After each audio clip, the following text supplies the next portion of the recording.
Hello, this is Eric. Today is January 16th, 2023, and in this video, we will talk about the gold cycle in colonial Brazil, okay, or the mining cycle, as you will, okay? But before talking about the gold cycle itself, we must recall something we had mentioned in the end of our previous class. Do you remember? We had mentioned that the Dutch were expelled from Brazil after battling with the Portuguese. And as a consequence, what did they do? They started to manufacture and trade sugar, all over the European continent. So, and also added to that, they also dominated the slave trade in Africa. So you can probably figure out that, that really harmed the Portuguese crown and Brazil, right? So in view of this, there was a need for intensified expeditions to the countryside of the country with the aim of exploring, of exploiting the land. In about 30 years, they discovered huge reserves of gold in Minas Gerais and later in Goiás and Mato Grosso. And that would begin the period called colonial mining in Brazil. Okay, so this period covered the entire 18th century, peaking between 1750 and 1770. Okay, so during this period, the economic life of Brazil, of the colonial Brazil, really concentrated practically on mineral extractivism only. Okay, so this is what we are going to be analyzing from now on. Here you can see a picture of the labor used, to work with that gold. Obviously, it was the African slaves, right? And we had, as I said, we had the sugarcane crisis and the trailblazer expeditions, right? So the trailblazers that basically had become unemployed, right, after a while. If you don't know why that happened, please revisit our previous class, and then you see all the details. So basically, after hunting for the Indians, for the indigenous peoples, in a certain moment, the Portuguese reconquered the slave trade in Africa. And after that happened, basically there was no need for the Portuguese and for the sugar mill owners to employ, to use the indigenous slave work. So again, the African slaves were being sent to Brazil, right? And from the decline of the sugarcane cycle to the onset of the gold cycle, we have these African slaves returning to Brazil more and more. So gold is found, there's an "in" missing here, right? So gold is found in auriferous gravels in the backlands of the Casca River by Antonio Rodrigues Arzão around 1693. So we believe that it was really around 1693 that this trailblazer, Antonio Rodrigues Arzão, found gold. And after a while, they are also going to find gold in Mato Grosso and Goiás, as I had already said, right? So who found gold? The trailblazers, right? As soon as the trailblazers, and it is very important to say, the trailblazers that found gold were not the ones in charge of the entries, the one working for the Portuguese crown. The trailblazers that found gold were really autonomous professionals, let's say, right? Self-employed professionals. So as soon as, the Portuguese people heard that gold had been found in Brazil, they began to come, in huge numbers of people here to Brazil. So we had immigrants and Portuguese who lived here in Brazil that were traveling to these three areas to obviously make use of this gold. But when they got there, what happened? Well, the trailblazers, sorry, were there. So what we had basically was a war called the Outsiders War. These outsiders were called Emboabas, right? So in Portuguese we say that was the Emboabas War, the Outsiders War, and this war lasted 3 years basically, from 1707 to 1709, right? So here you have a drawing and an illustration of this war, right? You can see here the trailblazers, right, ready to fight against the Portuguese and Boabas, the Portuguese and immigrants who were the outsiders, right? So, after this war, it's very important to to explain what happened in this war, right? So, as I said, on one side we had the trailblazers. On the other side, we had the Portuguese, and we had also immigrants, right, from Europe mainly, that were here to get the gold. So what happened basically is that after a lot of battles, right, the trailblazers were expelled from the area, right, and the Portuguese and these other immigrants, they took control of three main mining areas of the colony. Then they hailed their leader Nunes Viana as governor of the mining region, but that was retaliated by Portugal. So in 1709, there was intervention of the Portuguese crown and the governor of Rio de Janeiro, right, that led to the removal of Nunes Viana and his expulsion from the region of the mines. And that ended the Outsiders' War. Okay, so after this, we have to point out here the fact that we had two modalities, two types of exploitation, right? We had the mining prospects, which were small companies that were being created to extract this gold. And we also had the overflashes, right? Overflashes were basically individuals that would go there and mine, right? And extract, this gold. So obviously, everybody was interested in Brazil in this time. For a long time, the Portuguese were kind of frustrated that they couldn't find gold or precious metals here. So when they found gold, everybody literally was happy with that. So we had pressure from England that had been, basically, like coordinating everything that Portugal did, for a long time.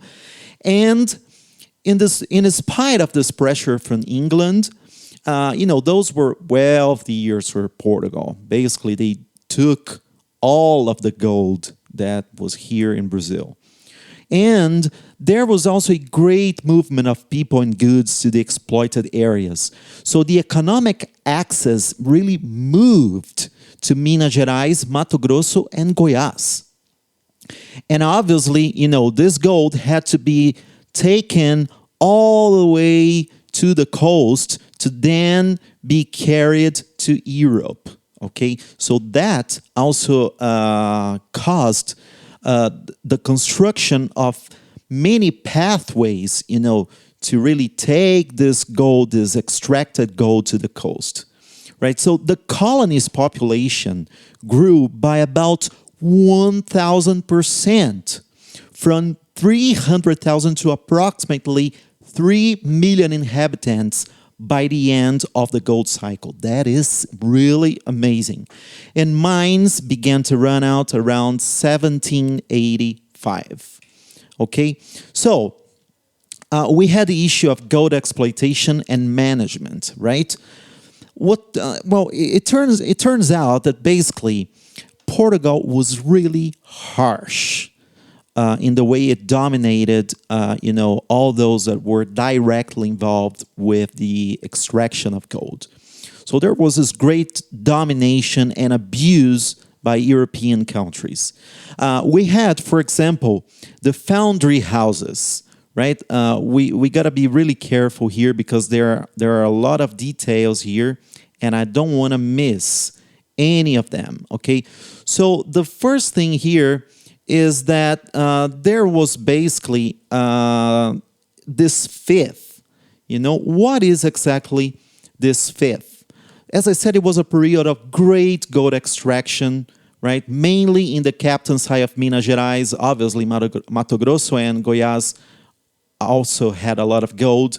But of all the gold found, the fifth part, 20%, should be paid, should be collected and given into the hands of the Portuguese.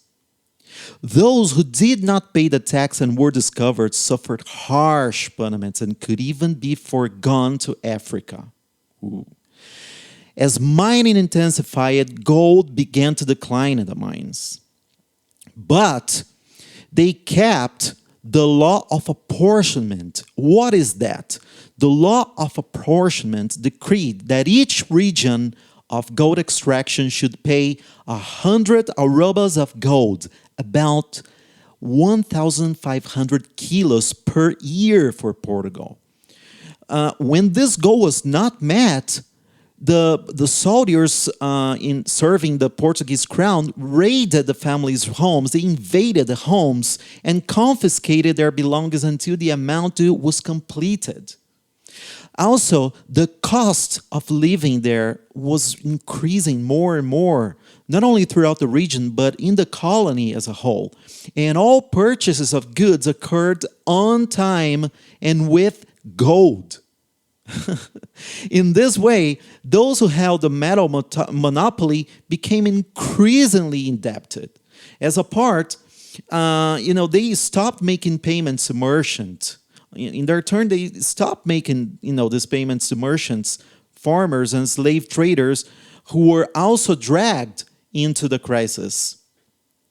So really, the situation was not good. We really have there, these foundry houses, that's where basically, this gold was treated and was shaped, right, in blocks to be sent to Portugal, right? So, as I said, as the mining intensified, gold obviously began to decline in the mines. However, the tax rates would not decrease, and that caused dissatisfaction, right?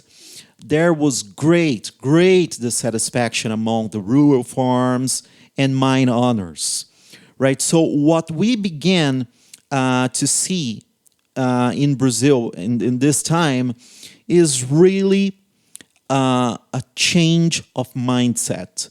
That was also the time of the Enlightenment in Europe, right? And those ideas, those Enlightenment ideas, they would influence, they would really cause influence on the separatists, on the elite members who would become separatists, right?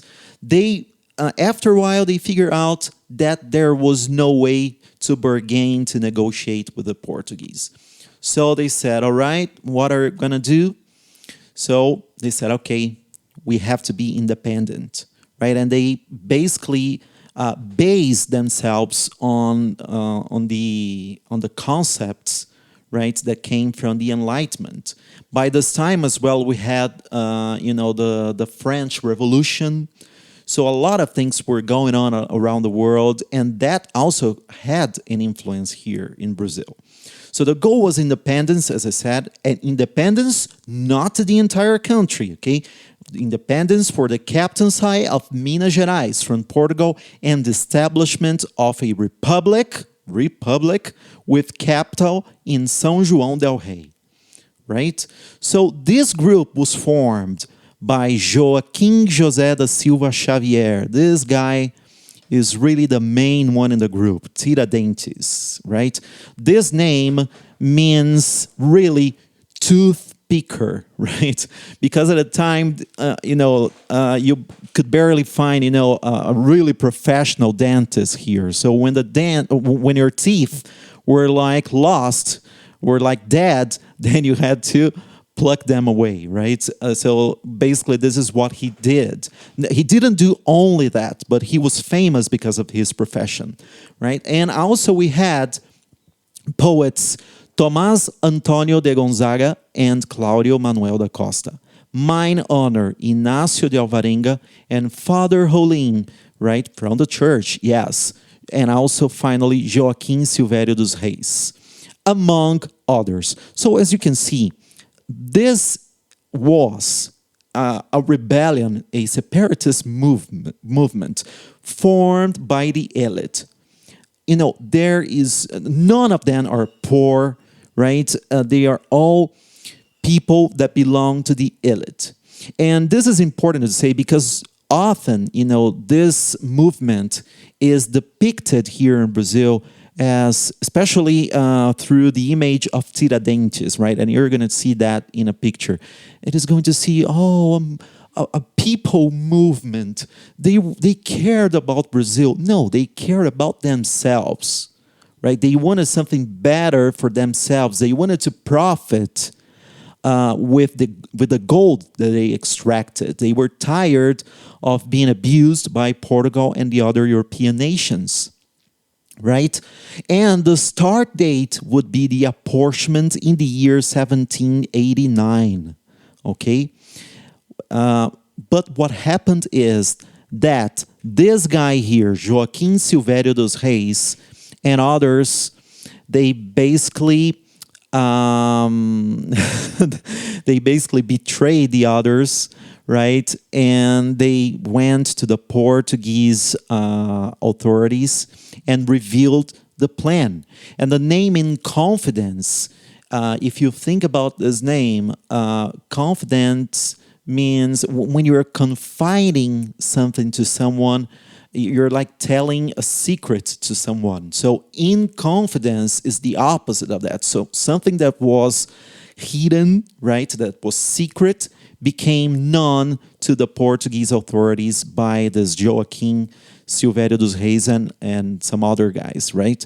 And what we had there is really that Tiradentes was the guy that they picked, to show the Portuguese authority, right? Tiradentes was arrested on May 10th, 1789, and after almost 4 years of judgment, all the other members were either forgiven or condemned to exile.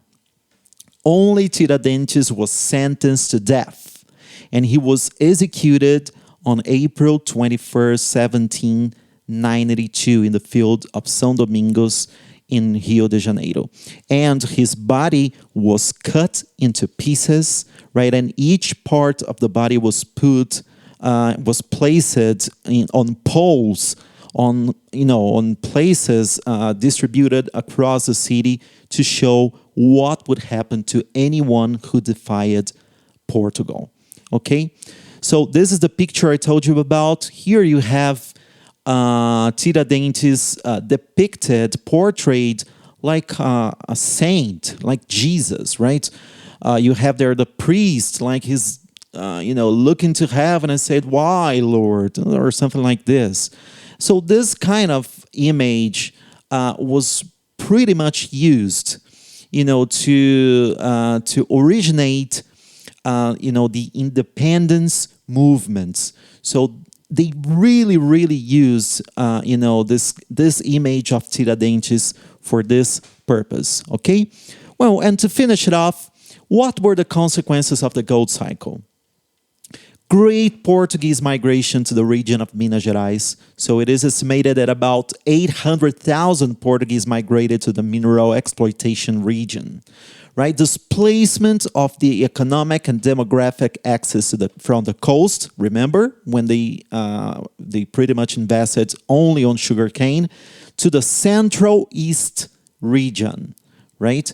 Intensification of the slave trade, yeah, they needed a lot of manpower. So you had lots of slaves here, of African slaves at the time. And the modification of the internal group of slaves, because due to the very essence of this economic activity, you had many different roles, and also many slaves ended up finding gold, and so there was a certain mobility in terms of social aspects and also economic aspects, right? This is also very important to say. And the capital of Brazil was transferred from Salvador to Rio de Janeiro. That would remain like that until the building of Brasilia, which we're going to be speaking about in future classes. Further trade development, especially in the internal market, enabling the growth of all quadrants of the colony, which were organized to supply the gold region. So yeah, there was a whole network of things, of businesses that were supplying the gold regions. There was a generation of a more open and heterogeneous society. Interiorization and settlement of the countryside of Brazil. So what the Portuguese tried to do with no success ended up happening naturally, right? Everybody went inland, right, and settled the countryside of Brazil, canceling once and for all the Treaty of Tordesilhas. Treaty of Tordesilhas? What? I don't know what that is. Yeah, I know what that is, but yeah, that was definitely something of the past, right? So that's it. Thank you so much for watching this class, and see you in our next video.